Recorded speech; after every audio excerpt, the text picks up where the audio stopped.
My name is Jason Strickler. I'm a social studies teacher here at MHS. I teach world history, local history, and history of Asia, Russia.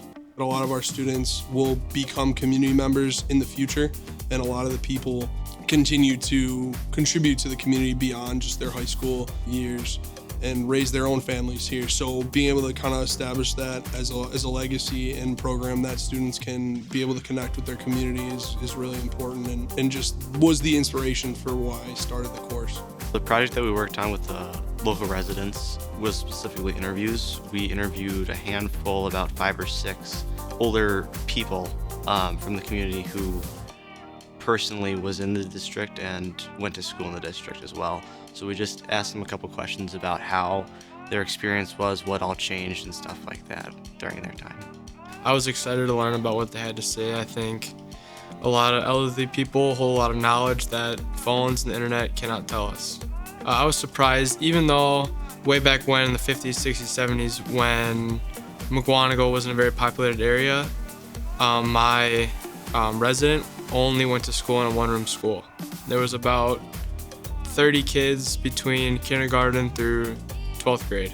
She really, well, my person at least, was really hammering the point of even when you're growing up and you're changing, everything around you also changes. So take in the moment and what your life is like now, because while you change, everything else will also be changing with you. We do a lot of collaborative projects and allow students to work together with all sorts of different classmates beyond just the general curriculum course. We also collaborate with elementary school and do projects with other community groups as well to allow for connections beyond just the classroom. So what I enjoyed about teaching the kids at the elementary schools was just having the knowledge transfer of explaining to them hey, this is what your school came from and how it got to where it is today. Another thing that was challenging was just helping them grasp the idea itself and getting everything down that they should know, which would help them with, I think they were working on timelines, so it would help them with building timelines. If you're a high schooler, they love, they look up to you. They see them as your hero or idol for the day. So it was very exciting seeing how their little brains thought of us and stuff. Every unit, we dive down these rabbit holes, and I always say, guys, I want to be part of your process in learning these things because it helps me learn more. Just the other day we were looking at a project that a student was working on the Beaver Wars and what are the connection with the Beaver Wars to the area.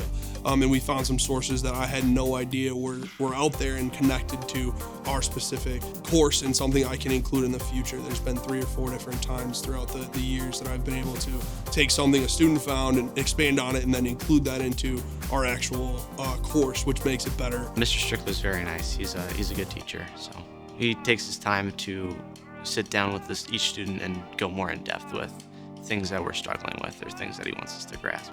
He's very well at listening to his students and trying to figure out the problems and helping them. I know with some projects, he's always saying, if you guys are stuck, let me know. I still love learning about all this stuff in your topics, so I will come and help you.